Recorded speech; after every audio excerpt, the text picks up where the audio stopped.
ইন্নাল্লাযীনা ইউযুনাল্লাহা ওয়া রাসূলাহ, নিঃসন্দেহে কিছু মানুষ এমন আছে যেই মানুষরা আল্লাহ এবং তার রাসূলকে কষ্ট দেয়।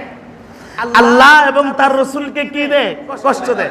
আল্লাহকে কষ্ট দেওয়ার অর্থ হলো আল্লাহর ইবাদত করে না, আল্লাহর ইবাদত করে না, আল্লাহর বিরুদ্ধে সংগ্রাম করে, আল্লাহর বিরুদ্ধে কথা বলে, আল্লাহর বিরুদ্ধে কথা বলে। এমন মানুষ আমাদের সমাজে আছে না নাই? আছে। এক। দুই নম্বর, রাসূলকে কষ্ট দেয়। রাসূলকে কিভাবে কষ্ট দেওয়া? রাসূলকে কষ্ট দেওয়ার অর্থ হলো, আচ্ছা বলেন, আমরা কিছুক্ষণ পূর্বেই বলেছিলাম আমাদের নবী হলেন সর্বশেষ নবীর পরে আর কোন নবী আছে? জোরে বলেন, নবীর পরে আর কোন নবী? বলেন, নবীর পরে কোন নবী? নবীর পরে আর কোন নবী আছে? আমাদের নবীর পরে আর কোন নবী?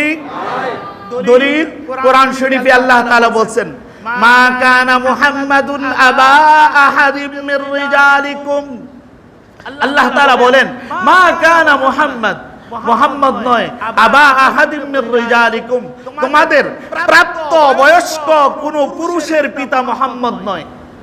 কিন্তু ওয়ালাকির রাসূলুল্লাহ, তিনি হলেন আল্লাহর রাসূল, ওয়া খাতামান নবিয়্যিন, এবং সর্বশেষ নবী, এবং সর্বশেষ নবী। হাদিস শরীফে রাসূল করিম সাল্লাল্লাহু আলাইহি ওয়াসাল্লাম বলেন, আনা খাতামুন নবিয়্যিন, আমি নবীদের মধ্যে সর্বশেষ নবী, ওয়ালা নাবিয়্যা বাদি, আমার পরে আর কোন নতুন নবী আসবে না, আমার পরে আর কোন নতুন নবী আসবে না, নতুন নবী নাই। এবার বলেন, কেউ যদি নতুন নবুয়তের দাবি করে, নতুন নবী হওয়ার দাবি করে, সে আল্লাহর রাসূলকে কষ্ট দিল কি না? এইরকম মানুষদেরকে আপনারা আশ্রয় দিবেন?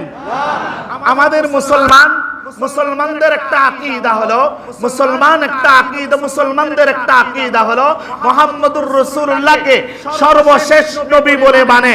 কোরআনুল কারীমের মধ্যে আল্লাহ বলেছেন মুহাম্মদুর রাসূলুল্লাহ সর্বশেষ নবী। দুনিয়ার জগতে কিছু কুলাঙ্গারের জন্ম হয়েছে, যেই কুলাঙ্গাররা আমার নবীকে, আমার নবীর চেয়ার দখল করার জন্য, খতমে নবুয়তের চেয়ার দখল করার জন্য নবী দাবি করে। এমন কিছু মানুষের আবির্ভাব হয়েছে। আপনারা জানেন, আজকে থেকে শুরু করে, আজকে 3 তারিখ থেকে শুরু করে 5 তারিখ পর্যন্ত একটা ইজতেমার ডাক দেওয়া হয়েছে। ইজতেমা কারা ডাক দিয়েছেন? আহমদিয়া মুসলিম জামাত, আহমদিয়া মুসলিম জামাত। এবার বলেন, আহমদিয়া নামটা ভালো কি না? আহমদিয়া নামটা ভালো। আহমদ আমার রাসূলের নাম ছিলেন, আহমদ আমার রাসূলের নাম। আহমদ কার নাম? আমার রাসূলের নাম। আবার আহমদ মুসলিম শব্দটাও ভালো কি না? ভালো, কেননা আমরা মুসলমান। এবার একজন মানুষ যদি আহমদিয়া মুসলিম জামাত নামটা দেখে, তাহলে এই মানুষ অবশ্যই মনে করবে এটা একটা মুসলমানদের দল, এটা একটা মুসলমানদের দল। আপনারা কি বলেন? আপনাদের সামনে যারা জানেন না, আপনাদের সামনে যদি পেশ করা হয়, এখানে একটা সাইনবোর্ড টানানো হয় যে আহমদিয়া মুসলিম জামাত, তখন আপনারা মনে করবেন হ্যাঁ এটা মুসলমানদের একটা জামাত, অনেক ভালো, অনেক ভালো। আসলেই কি এরা মুসলমান কি না এটা আমরা জানি না। এদেরকে আরেক ভাষায় বলা হয় কাদিয়ানি। এদের আরেক ভাষায় এদের নাম কি? জোরে বলেন, এদের নাম কি? এদের নাম কাদিয়ানি। এবার বলেন, কেউ যদি রাসূলের নবুয়তকে অস্বীকার করে, তাহলে ঈমান থাকবে না বেঈমান? ঈমান থাকবে না বেঈমান? সারা বিশ্বের সমস্ত উলামায়ে কেরাম ফতোয়া দিয়েছেন যে কাদিয়ানীরা কাফের, কাদিয়ানীরা, জোরে বলেন, কাদিয়ানীরা। আপনাদের আওয়াজ আরো জোরে হতে হবে, কেন? এরা শুনতে পাবে, এরা জানুক কাদিয়ানীরা কি? কাদিয়ানীরা কাফের। এবার বলেন, একজন মুসলমানের বিশ্বাস হবে কাদিয়ানীরা কাফের। আর কাদিয়ানী যেহেতু কাফের, তাদের সাথে মুসলমানের বন্ধুত্ব হতে, জোরে বলেন, মুসলমানের এরা বন্ধু না শত্রু? মুসলমানের নাম দিয়া এরা বাংলাদেশের মধ্যে প্রচাগান্ডা ছড়াচ্ছে, মুসলমানের নাম দিয়ে এরা মুসলমানদের সাথে গাদ্দারি করছে, মুসলমানের নামের সাথে গাদ্দারি করছে। সুতরাং উলামায়ে কেরামের দাবি, 2013 সালেও হেফাজতে ইসলামেরও একটা দাবি ছিল, প্রথম নম্বর দাবি ছিল আমার নবীর ইজ্জতকে রক্ষা করতে হবে। আমার নবীর সাথে যারা বেয়াদবি করবে, আমার নবীর ইজ্জতের সাথে যারা বেয়াদবি করবে, তাদের রায় একটাই, এদেরকে ফাঁসির কাস্টে ঝুলাতে, এদের আইন মৃত্যুদণ্ডের আইন করতে হবে। এটা আমাদের আলেমদের দাবি, এটা আমাদের মুসলমানদের দাবি, এটা আমাদের মুসলমানদের দাবি। কিন্তু আমরা দাবি জানাবো কাদের কাছে? আমরা সরকার প্রধান যারা থাকে তাদের কাছে আমাদের দাবি জানাতে হবে, তাদের কাছে আমরা দাবি জানাবো। কিন্তু আলহামদুলিল্লাহ শুকরিয়ার বিষয় হলো আমাদের প্রধানমন্ত্রী যিনি আছেন উনিও মুসলমান। উনার পরিচয় কি? মুসলমান। উনি, আমরা শুনেছি উনি তাহাজ্জুদ গুজার, উনি তাহাজ্জুদের নামাজ পড়েন। কিন্তু আমাদের একটা প্রশ্ন জাগে, আমাদের একটা প্রশ্ন করতে মনে চায়, আমরা যেহেতু মুসলমান, আমরা যেহেতু মুসলমান দাবিদার, আমার বাবাও যেহেতু মুসলমান, এই দাবিদার যেহেতু আমরা মুসলমান, তাহলে একজন মুসলমানের দাবি হবে, একজন মুসলমানের কাজ হবে, কাদিয়ানি যারা হবে তাদেরকে অমুসলিম ঘোষণা করতে হবে, অমুসলিম ঘোষণা করার দরকার। কিন্তু মুসলমান হওয়ার পরেও কেন জানি আমাদের দেশ থেকে কাদিয়ানীদেরকে অমুসলিম ঘোষণা করা হচ্ছে না। যদি এমনটাই হয়ে থাকে, যার কারণে 1905 সালে আমরা রক্ত দিয়েছিলাম, দাদা বাবুদের বিরুদ্ধে আন্দোলন করতে গিয়ে রক্ত দিয়েছিলাম, তাদের কারণে, তাদের ভয়ের কারণে কেউ যদি কাদিয়ানীদেরকে অমুসলিম ঘোষণা দিতে সংকোচ করে, দ্বিধাবোধ করে, আমরা এমন কাপুরুষ মুসলমান না। কি বলেন আপনারা? এমন কাপুরুষ মুসলমান? আরে আমরা কারো চোখ রাঙানো ভয় করি? আমরা আমাদের ক্ষমতা জানি, আমরা ক্ষমতা দেওয়ার মালিককে, নেওয়ার মালিককে আল্লাহ তাআলাই। যেহেতু সবকিছুর আমাদের কাজ হবে, আমরা হকের উপর থাকব, হক কথা বলবো। আমাদের উপর জুলুম হতে পারে, মুসিবত আসতে পারে, কারাদণ্ড হতে পারে, জেল আর জুলুম দেওয়া যেতে পারে, কখনো একজন মুসলমান হকের আওয়াজ বন্ধ করতে, কি বলেন, হকের আওয়াজ বন্ধ করতে পারে?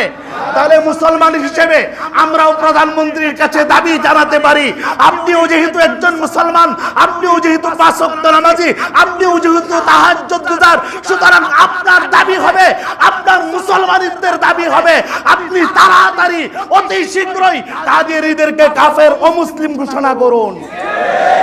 যদি না করা হয়, বাংলার জমিনের মুসলমান সহ্য করতে থাকবে, সহ্য করতে করতে দেয়ালে যদি পিঠ থেকেই যায়, মুসলমান পিছনের দিকে হটবে না, সামনের দিকেই যাওয়ার চেষ্টা করবে, তখন আর কারো দিকে তাকানোর সময় আমাদের নাই। এই জন্য আমাদের প্রত্যেকটা মানুষকে, আমাদের এখানেও কেউ যদি থাকে, তাই আমাদের আলোচনা, আমাদের প্রত্যেকটা মানুষের একটাই দাবি, কাদিয়ানীদেরকে অমুসলিম ঘোষণা করা হোক, কাদিয়ানীদেরকে অমুসলিম ঘোষণা করা হোক। কেন? আমরা জানি, আমরা আমাদের রসুলের ইজ্জতের সম্মান করতে জানি। আমার রসুলের বিরুদ্ধে কেউ কথা বলবে, আমার রসুলের ইজ্জত দিয়ে কেউ টানাটানি করবে, আমি আমার এই জীবনের পরোয়া করি? আপনারা করেন? আমার এই জীবন আল্লাহর জন্যই তো কোরবান। কি বলেন? কোরবানি করতে রাজি আছেন তো ইনশাআল্লাহ? কখনো কাদিয়ানীদের বিরুদ্ধে, কখনো যদি ডাকা হয় কাদিয়ানীদেরকে অমুসলিম ঘোষণার বিরুদ্ধে, কখনো যদি মাঠে আর ময়দানে ডাকা হয়, আপনারা যাবেন তো ইনশাআল্লাহ? আমরা দেখছি আজকে সকালবেলাও আন্দোলন চলছে, আজকের সকালবেলাও পঞ্চগড়ে আন্দোলন চলছে। ওলামায়ে কেরাম বলতেছে, বারবার বুঝাইতেছে, প্রশাসনকে বোঝানো হচ্ছে কাদিয়ানীদের ইজতেমা বন্ধ করা হোক, কাদিয়ানীদের কোনো ইজতেমা হতে পারে না, মুসলমান নাম দিয়ে কোনো ধোঁকাবাজি করতে দেওয়া হবে না। কাদিয়ানীদেরকে অমুসলিম ঘোষণা করার ক্ষেত্রে যদি সংসদের মধ্যে 2-4টা পার্টি নেতার কারণে, 2-4টা মন্ত্রীর কারণে আপনাদের সংকোচ হয়, তা ঘোষণা, তাদেরকে মুসলিম ঘোষণা করতে দ্বিধাবোধ হয়, তাহলে মনে রাখবেন, পুরা মুসলমান যদি খেপে যায়, কেউ পালাবার সুযোগ খুঁজে পাবে না। কারণ এটা ইসলাম মুসলমান প্রিয়। যে আওয়ামী লীগ বলেন, বিএনপি বলেন, জামাত বলেন, যেই বলেন, আওয়ামী লীগের ভাইয়েরাও মুসলমান, বিএনপির ভাইয়েরাও মুসলমান, জাতীয় পার্টির ভাইয়েরাও মুসলমান। কাদিয়ানীদের ব্যাপারে কেউ আপোষ করবে জোরে বলেন, কাদিয়ানীদের ব্যাপারে কেউ আপোষ করবে না? অসম্ভব। আমাদের প্রত্যেকটা মুসলমান যে কোনো দল করতে পারে, যে কোনো সাইনবোর্ড তার থাকতে পারে, কিন্তু কাদিয়ানীদেরকে অমুসলিম ঘোষণার ব্যাপারে, আমার রাসূলের ইজ্জত রক্ষা করার ব্যাপারে, আমার রাসূলের খতমে নবুয়তের চেয়ারকে ইজ্জতের সহকারে রাখার ব্যাপারে আমরা সবাই একমত। এই জন্য ভাই আমরাও দাবি জানাই, আমরাও পঞ্চগড়ের ভাইরা আজকে যারা আন্দোলন করতেছেন, আমরাও তাদের সাথে সুর মিলিয়ে বলতে চাই, এদের ইজতেমাগুলোকে বন্ধ করা হোক। দোয়া করবেন তো ইনশাআল্লাহ? এদের ইজতেমা যেন বন্ধ হয়ে যায়। নারায়ণগঞ্জে আরেক ইজতেমার ব্যবস্থা করছে। আমার বুঝে আসে না কেন আজকে এত দুঃসাহস পায় মুসলমানের দেশে, 92% মুসলমানের দেশে ওই কাদিয়ানির 2-4টা লাল কুকুরগুলো কেন জানি আজকে ইজতেমা করার জন্য তৈরি হয়েছে। আর সাহস, তারা তাদেরকে সাহস জুগাচ্ছে জানি না। যদি কেউ সাহস জুগায় থাকে, এরা যদি মুসলমানদের মধ্য থেকে কেউ হয়, তাহলে তাদের অস্তিত্ব বাংলার জমিনে থাকবে না। এটা আপনাদের বিশ্বাস আছে না নাই? কারণ আমরা রাসূল কষ্ট পাক এটা আমরা চাই না, রাসূলকে আমরা কষ্ট দিতে চাই না। আমরা যেই হই না কেন, যে কোনো দলের হই না কেন, আমরা জানি কাদিয়ানীরা কাফের। কাদিয়ানীরা কি? যারা বলেন কাদিয়ানীরা কি কাফের? কারা? কাদিয়ানীরা। এখন কাদিয়ানীরা কেন কাফের? ওই যে আয়াত সব মানে, সব কিছু মানে, শুধু ওয়া খাতামান নাবিয়িন, নবী যে সর্বশেষ নবী এটা মানে না। নবী যে সর্বশেষ নবী এটা মানে না। এবার বলেন, আমাদের মধ্যে কেউ এমন আছি যারা নবীকে সর্বশেষ নবী মানি না? না, এমন কেউ নাই। কেন? আমরা মুসলমান। আমরা মুসলমান, যে কোনো দল করতে পারি, যাই কিছু করি না কেন, আমাদের একটা পরিচয়, আমরা মুসলমান। আমরা একটা পরিচয়, আমরা মুসলমান। যেহেতু আমরা মুসলমান, তাই আমাদের প্রত্যেকটা মানুষই, প্রত্যেকটা ব্যক্তির দোয়া করার দরকার। আল্লাহ কাদিয়ানীদেরকে, আল্লাহ তাআলা যেন আমাদের প্রধানমন্ত্রীকে রুজু করে দেন, এদের বিরুদ্ধে কাদিয়ানীদেরকে অমুসলিম ঘোষণা করে দেন। এই জন্য দোয়া করতে রাজি আছেন তো ইনশাআল্লাহ? হ্যাঁ, বলতে পারেন যে হুজুর হ্যাঁ কেন করছে না? আরে ভাই, দেশ চালাইতে হলে একটু চাপ থাকে, চতুর্দিক থেকে চাপ থাকে, এটা অস্বীকার করা যাবে না। কারণ দেশ চালাবেন, আমাদেরকে যদি দেশ চালাইতে দেওয়া হয়, বহিরা বিশ্ব থেকে চাপ আসবেই, চাপ আসবেই। কিন্তু ওনাদের আসলেই চিন্তা ফিকির করে কাজ করতে হয়, এটাও আমরা জানি। তবে আমাদের দাবি তো আমাদের জানাই যেতে হবে, কেননা যেহেতু আমরা মুসলমান, আমাদের ইমানের দাবি হলো আল্লাহ রাসূলের ইজ্জত রক্ষার জন্য শাপলা চত্বরে যেমন রক্ত দিয়েছি, আবারও যদি প্রয়োজন হয় রক্ত দিব। তারপরে রাসূলের ইজ্জতের জন্য, ইজ্জতের ব্যাপারে কাউকে ছাড় দিব না। কেন? আমার রাসূল কষ্ট পাক, এটা আপনারা চান? কোরআনুল কারীম সূরা ইনশিরাহ এবং আলাম নাশরাহের মধ্যে আল্লাহ তাআলা বলেন, ওয়া রাফা'না লাকা যিকরাক। ওগো আল্লাহ রাসূল, আমি তো আপনার ইজ্জতকে সমুন্নত করে দিয়েছি। কেউ যদি আপনার ইজ্জতকে মাটির সাথে মিশিয়ে দিতে চায়, চেষ্টা করতে পারে, চেষ্টা চালাতে পারে, কিন্তু পারবে? কি বলেন, পারবে? আরে কাদিয়ানীরা কি করবে? কিছুই করতে পারবে না। তারপরে আপনাদের বলতে পারেন, হুজুর এরা কিছুই করতে পারবে না, আপনারাই বলতেছেন, তারপরে আন্দোলন করেন কেন? তারপরেও আন্দোলন করেন কেন? আরে ভাই, আন্দোলন করার পিছনে কারণ হলো আমার ঈমান বাঁচানো, আমার ঈমান বাঁচানো, আমার ঈমানের দাবিদার আল্লাহ দেখতে চান। আরে আমার রাসূলের ইজ্জত রক্ষার জন্য কারা কারা, আমার রাসূলের ইজ্জত রক্ষার জন্য কারা কারা এর পথে আছে, এটা আল্লাহ দেখবেন, দেখার পরেই বিচার করবেন। আর যা কিছু হবার তা তো সব লেখাই আছে, তা তো লেখাই আছে। কিন্তু আপনার আর আমার ঈমানের দাবি এটা, আপনার আর আমার ঈমানের দাবি এটা। 2 নম্বর